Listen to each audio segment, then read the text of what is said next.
I'm not sure if it would make sense for her. It kind of feels like her recruitment was an afterthought. Big news just dropped. Caitlin Clark, the WNBA sensation, has reportedly received a massive offer from the Unrivaled League, a startup 3-on-3 league that's gearing up to make waves in the basketball world. This is also interesting to me because I feel like it is kind of late in the game to start recruiting Caitlin Clark. With the league set to kick off in January and a fresh television deal with TNT backing it, this could be a game changer for both Caitlin and Unrivaled. But is it all happening too late? Can Caitlin Clark, who's already a household name in women's basketball, truly elevate this league? Stay tuned as we dive deep into what this offer means, the timing of it all, and whether Caitlin should take the plunge. Let's get into it. Caitlin Clark could receive a Lionel Messi-like offer to play in Unrivaled's startup 3-on-3 league, which is a full court press to sign her. So let's talk about the offer itself. Reports are swirling that Unrivaled is preparing to present Caitlin Clark with a deal reminiscent of the one Lionel Messi received when he joined Inter Miami. Caitlin Clark is needed for this league. It should be one of their main goals is to get her to play in the league no matter what that costs, no matter what that is going to take. That's right, this isn't just your average recruitment pitch. Unrivaled is making a full court press to secure Caitlin's talents, recognizing that her presence could significantly boost the league's profile.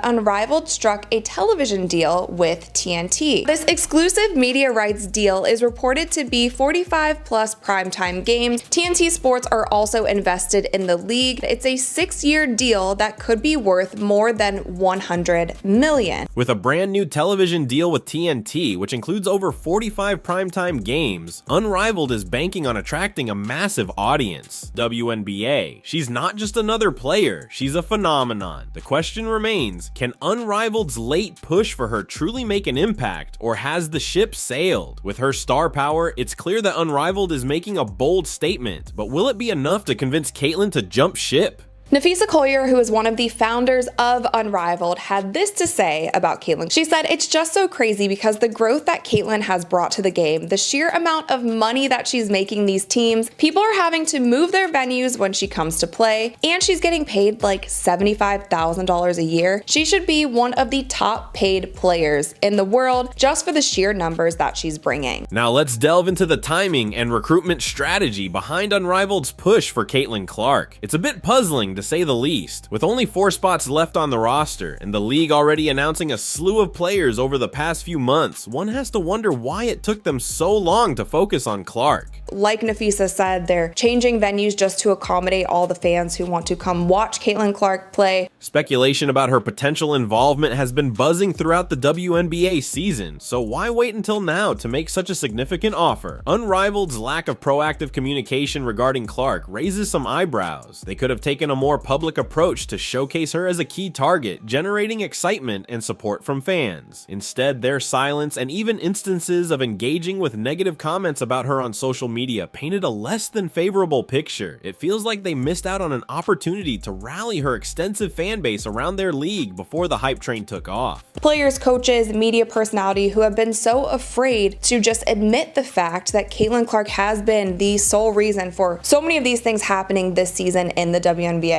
By contrast, other leagues like the Big Three have showcased a willingness to invest in rising stars like Caitlin Clark. Ice Cube, for example, openly acknowledged her value and made her a central figure in their recruitment strategy. We have former NBA players playing in Big Three. For Cube to come out and be like, I'm going to pay Caitlin Clark more because that's the value that I see in her. And he was so unapologetic with the way that he came out and said, this is who we want. This is the value that we see in her. Unrivaled's last-minute scramble to sign her seems like a reactionary move rather than a well-thought-out plan. If they had acted sooner and made their intentions clear, they might have captured the excitement and momentum that Caitlin brings to the court. As the league gears up for its debut in January, the question lingers, is this effort too little, too late? The window of opportunity may be closing, and it's a critical moment for Unrivaled to prove they're not just chasing stars, but genuinely committed to building a league that embraces and uplifts its players. I think Caitlin was that person that they absolutely needed. Now, let's examine the potential risks and considerations Caitlin Clark faces if she decides to join Unrivaled. First and foremost, stepping into a newly established league carries inherent uncertainties. I think that the money needs to be high. It needs to be in the millions. It needs to be what Cube offered her for the big three at minimum. While the concept of a 3-on-3 league is intriguing, it's important to consider whether it can deliver the competitive environment that Caitlyn thrives in.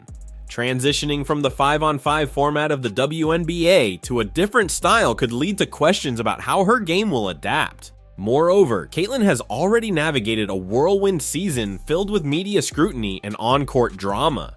But I think Caitlin Clark stepping into a league that hasn't been established yet, through the firestorm that she has had to go through in the WNBA, who's to say that once she gets into Unrivaled, all of these narratives, your fan base is this, all of this starts up again. Jumping into another league, especially one that hasn't yet proven itself, might reopen old narratives and tensions that she's already faced. With players like Angel Reese and Dejanai Carrington also involved in Unrivaled, the potential for drama and media frenzy is high. Caitlyn might find herself once again at the center of controversy, which could overshadow her performance and impact her mental well-being. Financially, while the offer from Unrivaled is undoubtedly appealing, Caitlyn already has a wealth of endorsement deals and support. Her brand is strong, and the added pressure of performing in a new league could be overwhelming. Would the financial reward outweigh the potential for added stress and unwanted attention? I'm not sure if it would make sense for her. It kind of feels like her recruitment was an afterthought. And also, if we look at these players, there have been some that have been in the media because of things that they have done or said to Caitlyn. Lastly, there's the question of timing. With the WNBA already established and flourishing, Caitlyn might benefit more from staying in a league with a solid fan base and proven structure rather than taking a gamble on an untested league. It might be wise for her to observe how Unrivaled unfolds during its inaugural season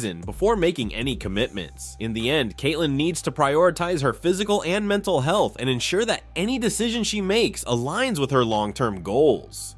Angel Reese is playing in this league. Dejanai Carrington is playing in this league. Skylar Diggins is also someone who is playing, and she was the one who checked Caitlin Clark. I just feel like you might be setting yourself up for some more drama. Now, if Caitlin is okay with that, I guess go for it, take the money and run. As we wrap up, it's clear that Caitlin Clark's decision regarding the Unrivaled League is a complex one. While the massive offer is undoubtedly enticing, there are significant risks and considerations she must weigh carefully. With the league still in its infancy and the potential for drama on and off the court, it might be wise for her to take a step back and evaluate her options. What do you think? Should Caitlyn seize this opportunity, or is it better for her to stay with the established structure of the WNBA? I want to hear your thoughts, and so drop a comment below and let's discuss. Don't forget to give this video a thumbs up if you enjoyed it, and hit that subscribe button for more updates and insights on all things basketball. Thanks for tuning in, and I'll see you next time.